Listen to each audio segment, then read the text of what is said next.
You develop beliefs. A belief is only a thought that you continue to think that represent a very strong part of your point of attraction that you just can't get around. In other words, the universe is delivering to you all day, every day, evidence of what you think. Well, now many would say, well, then that's good because what I believe is true. In the early days when Esther began receiving us, she was very excited about the idea of now being able to sort out what was true and what was not true.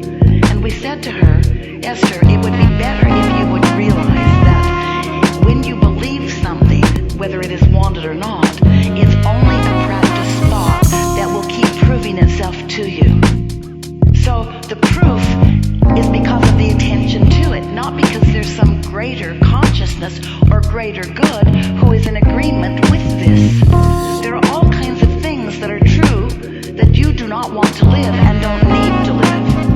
But your attention to these things that you pronounce as truth and therefore worthy of my undivided attention holds you in holding patterns that you need not be in. So the way it works is when you have a personal experience and you identify that you do not want something, you emanate a vibration about what you do want, even if you are not clear enough to say it in words. And we've been calling that step one of the creative process, because when you know what you don't want, you know what you do want, and in knowing what you do want, you are literally asking for the improvement, asking for what you do want. And when you ask, it is always given immediately because the non-physical part of you, what you call source or God, is focused with you upon what you are asking for. So there is a huge vibrational influx of attention to your newfound desire. And the point of attraction of that newfound desire really gets goosed up in a powerful way once you have consciously identified that you want something. So then what happens? That's the part that we were talking to you about just a minute ago. So now you've got this desire that law of attraction is responding to in a very powerful way. And the source within you is standing there with that new desire. The question is, what are you doing with your thoughts moment by moment, conversation by conversation? What are you doing with your thoughts? Are you in tune with your desire, or are you, like so many people, still justifying why you want the desire by pointing out to yourself what's wrong with not having it? Which are you tuning to? Are you tuning to the more money you're asking for, or are you tuning to the not enough money that has cost you to ask? And you can tell by the way you feel which end of that stick. You see, every subject is really two subjects, and you are often vibrationally contrary to what you really want without even knowing you're doing it. But as you begin to pay more and more attention to how you feel, then you can tell more often whether you are a vibrational match in this moment to your desire, or whether you are a vibrational match to your belief about this desire. And they're often very far apart. So the whole point of our interacting with you is not about step one or step two, because step one, you can't stop it from happening. You cannot stop from asking. And step two is you can't keep source from answering. In other words, those steps are already taken care of. But step three is your work. Step three is to listen to the subtleties of the emotions within you so that you can gradually guide yourself to more and more thoughts about what you do want, so that your desires begin to feel good to you.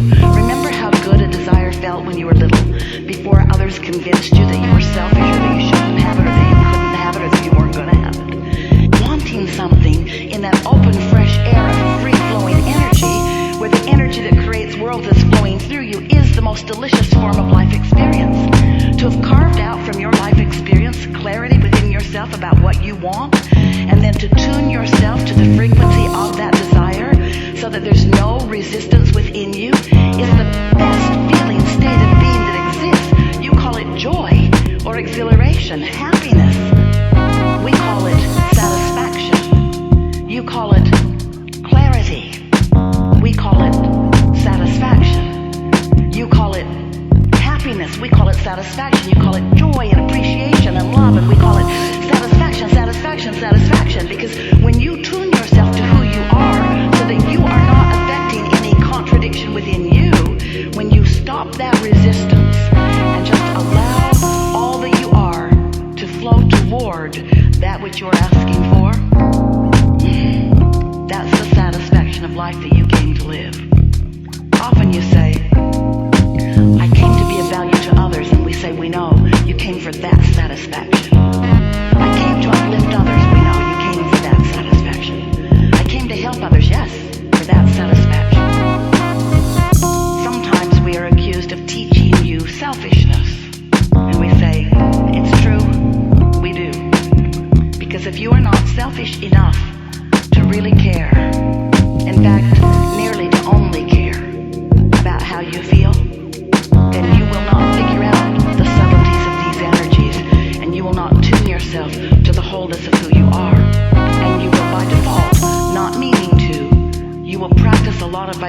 resistance, and you will work against yourself day after day.